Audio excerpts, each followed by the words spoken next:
Et salut à toutes et salut à tous, et aujourd'hui critique de X-Men 97, épisode 5. Je vais pas forcément rattraper mon retard parce que oui, j'ai vu que les épisodes 3 et 4, que très récemment, je les avais pas vus, donc respectivement la semaine dernière et puis il y a 15 jours, 14 jours. Je, je vais faire un petit bref récapitulatif, enfin pas de récapitulatif justement, mais juste donner mon impression et mon ressenti. J'ai aimé, voilà, j'ai aimé ces deux épisodes. On développe bien les persos, et ça qui est cool, c'est qu'on développe bien les persos. Il y a aussi donc des vrais thèmes vraiment différents qui se démarquent, donc que ce qu'on a l'habitude de voir. Après là, c'est pas le MCU, donc c'est juste parce parce que Disney peut se permettre donc de faire des séries sur les X-Men, et Kevin Feige voulait le faire, qui voulait lancer la continuité, mais globalement c'est pas le MCU, c'est pas Marvel, c'est Marvel Animation, mais j'ai quand même bien apprécié. Revenons à l'épisode 5, si vous voulez bien, où on voit effectivement, ça se passe un peu dans le manoir des X-Men, et aussi sur l'île de Genosha.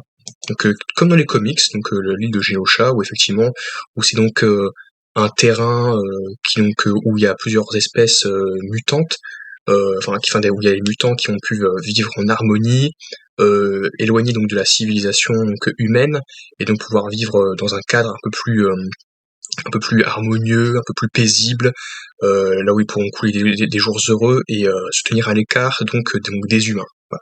Sachant que parallèlement à ça, tu as donc une équipe de journalistes, une journaliste qui dans le manoir des X-Men va interviewer donc le Fauve, donc McCoy, Scott, Cyclope, Jean, parce que au début j'avais un doute, parce que c'est vrai que résumé donc de ce qui s'est passé dans l'épisode 3.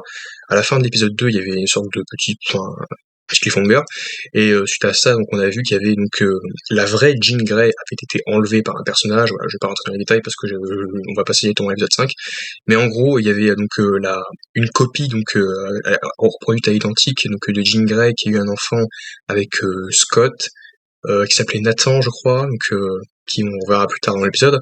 Et puis finalement, la vraie, donc l'original Jean Grey était restée au manoir.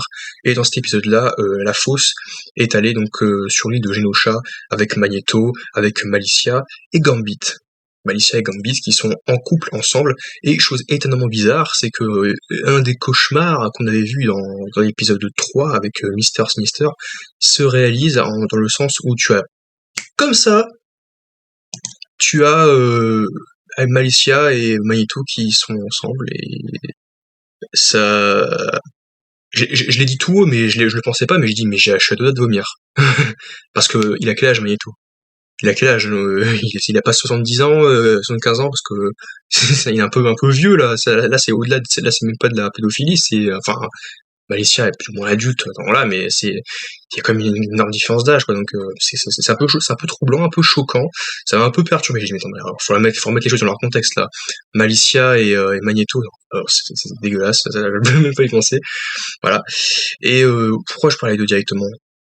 Si je vais résumer en fait l'épisode, c'est que tu as le côté donc les X-Men avec le Fauve, Wolverine et Cyclope et Jean Grey, donc l'original, qui sont suivis par une équipe donc de reporters, de journalistes télé, qui sont en train de les interroger, qui sont en mode «Ah, ah, mais dis donc les mutants, pourquoi vous faites le souk, le bazar, vous terrorisez les humains et tout?» Et ouais, donc évidemment, ce qu'on a vu plusieurs fois dans le film, c'est que les mutants sont blâmés, parce que ce sont des monstres, leurs pouvoirs ne sont pas contrôlés, maîtrisés, bref, on a ça dans un premier temps, et parallèlement à ça, sur l'île de Genosha, comme dans les comics, eh bien, on a donc Magneto, Malicia et Gambit, et l'autre Jean l'autre Jean Grey, j'ai oublié son nom, j'ai honte, mais la fausse Jean Grey, qui était la création de Mister Sinister, vont sur l'île de Genosha, et ils vont y retrouver notamment Kurt Wagner de X-Men 2, entre autres. D'ailleurs, je crois qu'on voit que dans X-Men 2, et peut-être dans Apocalypse, je crois. Dites-moi en commentaire si vous souvenez ce qu'on a vu dans X-Men Apocalypse. Mais sinon, mis à part X-Men Apocalypse, peut-être, on l'aurait vu que dans X-Men 2 dans les films. Donc, Kurt Wagner, le diable. D'ailleurs, je crois que dans certains jeux, ils ont confondu le diable et le fauve, parce que tu as un moment, tu as le fauve avec la coiffure de Henry McCoy qui dit Dieu me patalifia là, avec l'accent bizarre, et tu fais, non, ils ont confondu le fauve et le diable, donc Kurt Wagner. Voilà. C'est vrai que les deux personnages sont bleus, ils se ressemblent. Oh là là, c'est deux copies conformes, pas du tout. Mais Kurt Wagner, ça me faisait très plaisir de le voir. C'était un des personnages préférés de X-Men 2. C'était lui qui pouvait se téléporter, pouf, qui a plusieurs endroits différents. Et qui était chargé donc de tuer le président dans X-Men 2 et qui est donc copain avec les X-Men, les mutants, donc il rencontre Gambit, Malicia, il présente un petit peu la ville l'île de Genosha, c'est très très rigolo de le voir, c'est vraiment très cool. Et effectivement, on voit plusieurs espèces de mutants qui vivent ici, enfin pas reclus, mais qui sont éloignés donc de la civilisation humaine et qui sont encore une fois dans un cadre un peu plus harmonieux. Donc ça, j'ai vraiment beaucoup aimé l'épisode, franchement. Et comme vous l'avez vu sur la miniature, j'étais comme ça, j'étais oh comme ça, j'étais vraiment à la fin de l'épisode, j'étais comme ça. À la fin de l'épisode, j'étais vraiment comme ça, j'ai fait mais qu'est-ce que c'est? Qu'est-ce que je viens de voir là? Oui, parce que effectivement, il y a l'épisode en fait prend un petit peu son temps, mais c'est pas plus mal parce qu'on développe davantage les personnages. On voit donc encore une fois donc les deux confrontes de Jean et l'autre donc qui est sur qui est allé sur l'île. Et puis donc du coup, eh bien Magneto va dans l'histoire raconte très brièvement un petit peu parce que t'as une séquence aussi où on rencontre d'autres personnages, donc d'autres mutants, donc qui vont se parler donc avec Magneto et puis le groupe de X-Men. Ils vont se dire oui effectivement c'était donc Charles qui avait donc parlé il y a très longtemps à l'époque dans un bar ou dans un pub avec Magneto.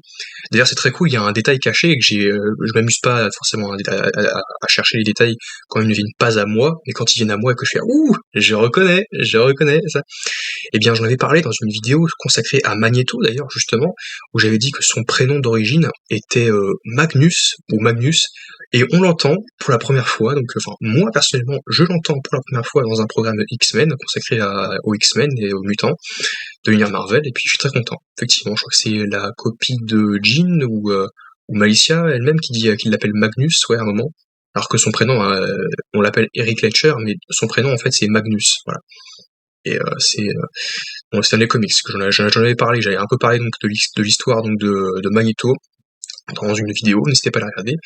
Et il avait donc effectivement parlé donc de l'idée de Charles qui a donc voulu implanter un terrain, enfin une zone là où les mutants seraient donc pourraient vivre en harmonie. Donc outre donc son école, donc le manoir X-Men, et donc on parle donc en l'occurrence de l'île de Genosha, là où ils sont.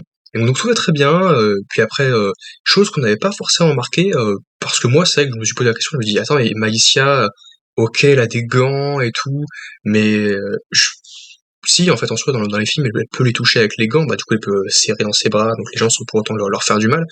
Mais pour moi ça. Bref, elles peuvent toucher les gens sans leur faire de mal avec des gants. Bah, c'est pas quelque chose que j'avais bien retenu. Et effectivement, bah, elle arrête pas de dire oui, mais en fait, moi, il y a un truc bizarre, c'est qu'avec Eric, donc Magneto, le courant passe mieux, et étonnamment, je peux le toucher sans les gants, sans lui faire de mal. De plus, ils sont en train de faire un faux débat de nul. Pour moi, c'est une énorme facilité.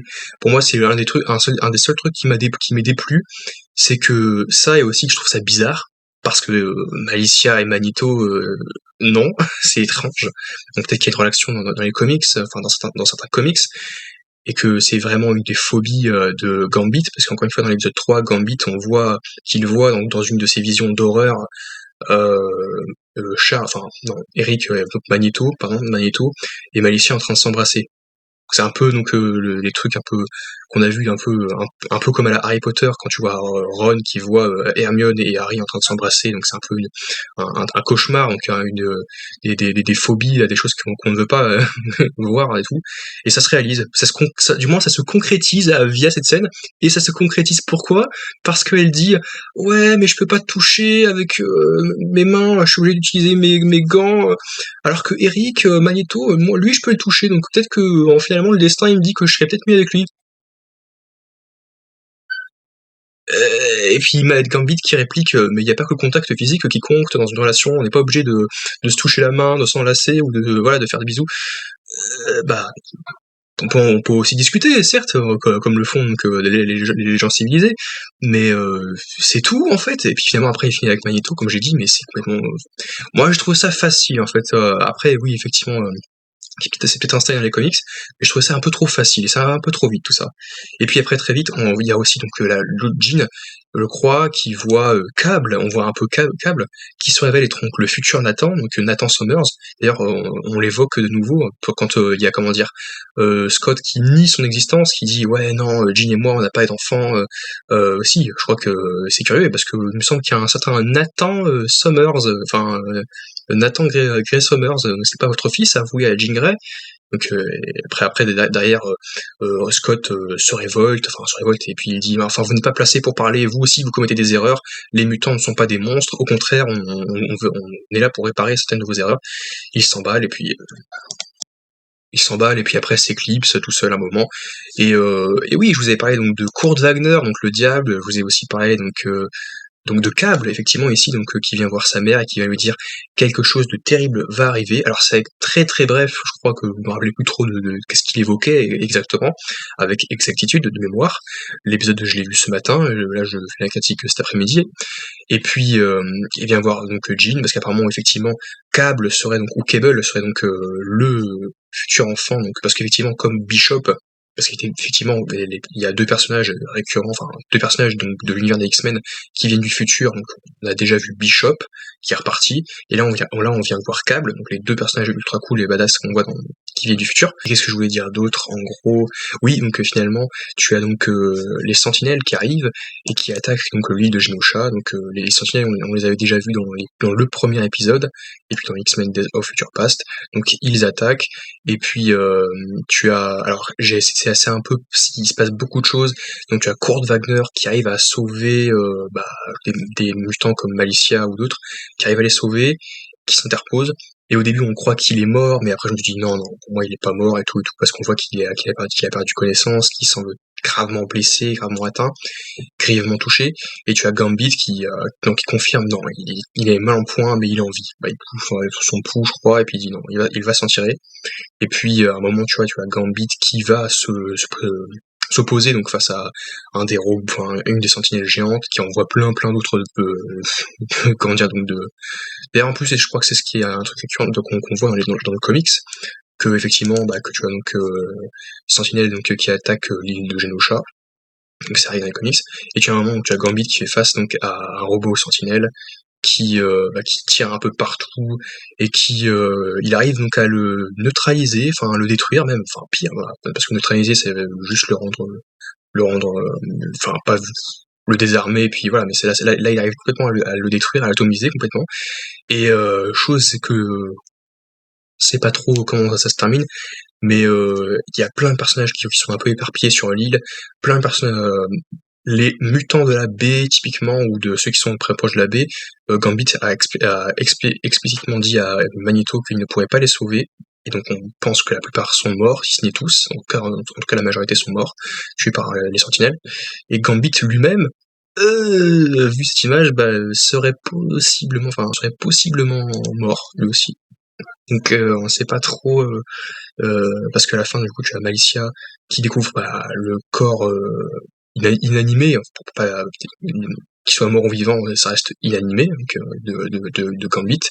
Et ça c'est assez c'est tragique, on sait pas trop, parce que Gambit c'est un personnage que moi alors c'est pas un de mes personnages préférés, loin de là, mais c'est un personnage quand même que j'aime bien quand même.